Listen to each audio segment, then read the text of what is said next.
Chapter 10. Scout was happy to be done with work. 15 minutes after the last movie started, she closed her box office window. Her manager closed down the register, took the money in a small black pouch, while Scout took all the coupons she'd received. Together, they went upstairs, where Scout finished her closing sheet.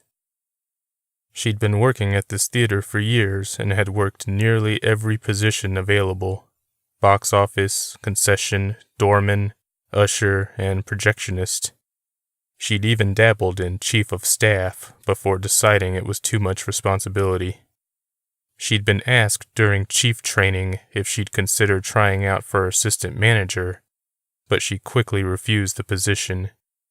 She couldn't explain why, but she was happy being a worker bee rather than a queen. She snorted as she thought of that metaphor. "What's so funny?" Billy, the projectionist, asked from the other side of the desk. He was in his 50s, a nice guy who'd been with the theater since its grand opening over a decade ago. "Just thinking of bees," Scout replied as she finished her closing sheet. "How's the convention so far?" Billy asked. "Great. I'm about to head back out there. Guess who I met?" "Who?" "August Dickerson." "From Bad Logic? Damn, that's your favorite show, isn't it?" "Yep. He's so nice. It was kind of sad, though. No one was asking for his autograph. He just sat there, alone at his table, messing with his cell phone." "That is sad. That producer really ruined his career after that show. Do you know the story?" "Billy, who do you think you're talking to? Of course I know the story." He raised his hands. "Pardon me, Queen Scout." Then he grew serious. "Just be careful in Dallas. There's some weird epidemic going on. People are suffering heart attacks. Doctors don't know what's going on. I think there have been 4 cases so far, all young men." Scout nodded as she clocked out at the little machine on the wall outside the office. "I heard about that. I'll be careful. Later, Billy." She raced down the stairs and out the back door, where her car waited. Then she sped on to the service road, toward her apartment. She was grateful to live so close to work. She could easily walk to and from if she wanted. But, of course, she never wanted to. She got her exercise from the tiny fitness center her apartment provided. She passed a nice complex that recited next to her own, turned left at the stop sign, and then another left into her place. She was about to drive to the keypad, but someone was already exiting, so she drove through the open gate and parked in front of her building. Her stomach felt like it had a bowling ball in it. She'd gone straight to work after leaving the convention and hadn't had a chance to use the bathroom. Duke had been right about mixing energy drinks and cashews, apparently. Scout ran up the stairs, unlocked her door, and raced to the bathroom directly to the left. "Hey," Taylor greeted from the couch. "I'm almost ready." "Great," Scout replied as she did her business. "Did you get the beer?" "Yes, and I got pizza. I was delivering my last order, but the guy suddenly didn't want it. He ordered 3, and I just took them with me." "Sweet," Scout said. "What kind are they?" "Sausage and mushroom." Scout flushed, washed her hands, and went back out to the living room. Taylor walked to the kitchen, scratching her short blonde hair as she went. She worked as a pizza delivery girl, having quit her job at a party supply store after moving in with Scout a year ago. They could barely afford this place with their small salaries, but they somehow managed to get by. Scout lay awake many a night, worrying that they would have to search for a cheaper place soon, especially with rumors of the theater closing. The rumors had been circulating for a year now, and it was only a matter of time before they came true. Taylor grabbed 3 pizza boxes from the fridge and rounded the corner to stand in front of Scout. Taylor was a few inches shorter, with hole-ridden jeans and a black t-shirt that read, "I don't know what boys like." She usually wore shorts that showed off her attractive calves, but Scout was grateful she didn't now. Though the two had decided to be just friends, Scout missed the old days when they used to fool around. "Where's me pass?" Taylor asked in an atrocious pirate accent. Scout pulled it from her pocket and handed it to her friend. "Those things are all over the place. I don't get how so many people lose their badges and not realize it. Maybe they do realize it and just can't find them." Taylor put hers on and admired the lamination. "Are there any hot women?" "Tons," Scout said. "Are they all geeky?" "Some. With my luck, I'll end up with a Princess Leia or something." Taylor headed for the door. "Oh, what's with the sleeping situation at the hotel?" "Shit, you just reminded me. We're rooming with someone named Dante. He's really cool, but there are only 2 beds." "Is Duke bunking with him?" Taylor asked. Scout laughed. "I doubt it." Taylor danced in place. "Are you and Duke bunking?" "Hell no." "Then, can I bunk with you?"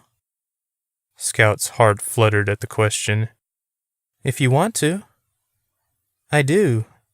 It's not like we haven't slept in the same bed before and not fooled around." "Exactly."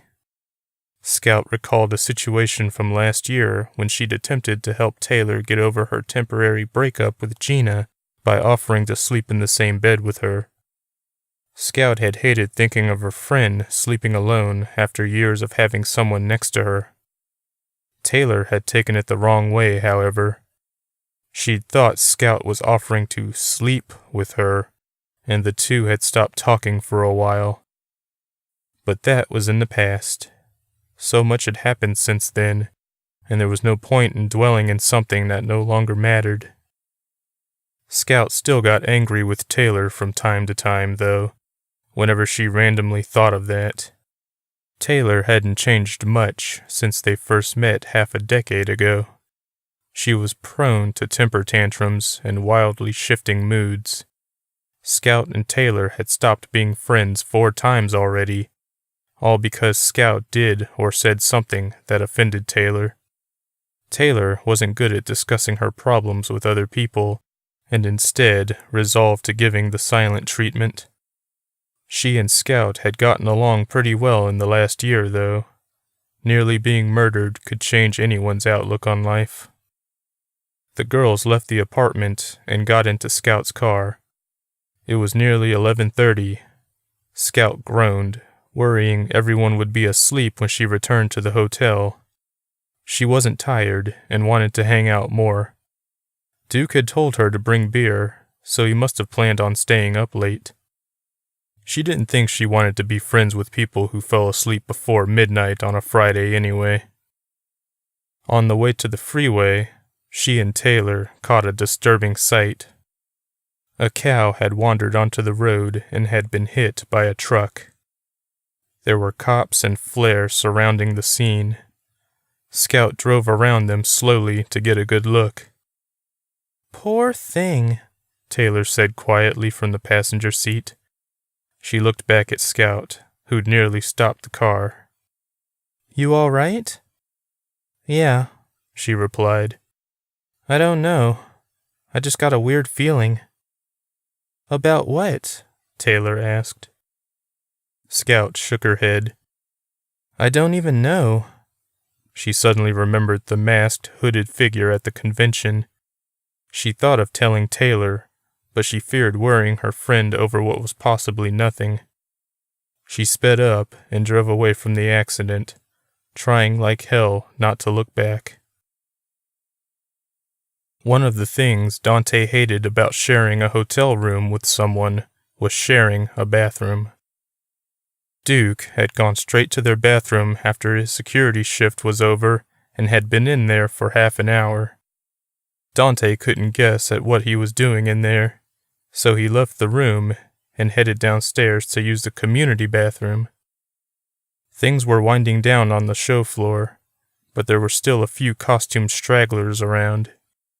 Dante almost wished he'd dressed up for the convention. Almost. This was his second convention in as many years. He loved comic books, and he adored the atmosphere of conventions like these. Last year, he'd come with his then boyfriend Chad. Chad was even more of a comic book buff and had been going to conventions for over a decade. He'd finally convinced Dante to give one a try. After last year's visit, Dante cursed himself for not trying this sooner. Unfortunately, he and Chad broke up shortly after, and Dante wasn't sure if he wanted to come this year. Duke had talked him into it, though. Luckily, Chad had moved to another state. After what happened to Duke last summer, Dante couldn't have possibly said no.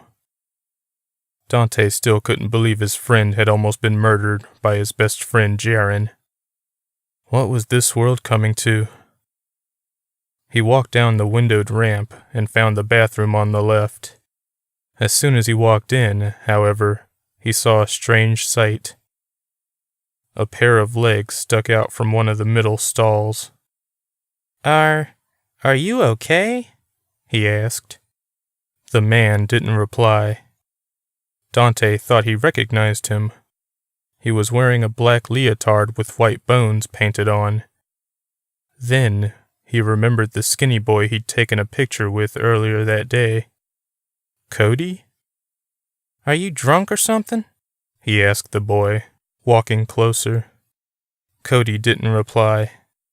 When Dante finally got a good look at him, he realized why.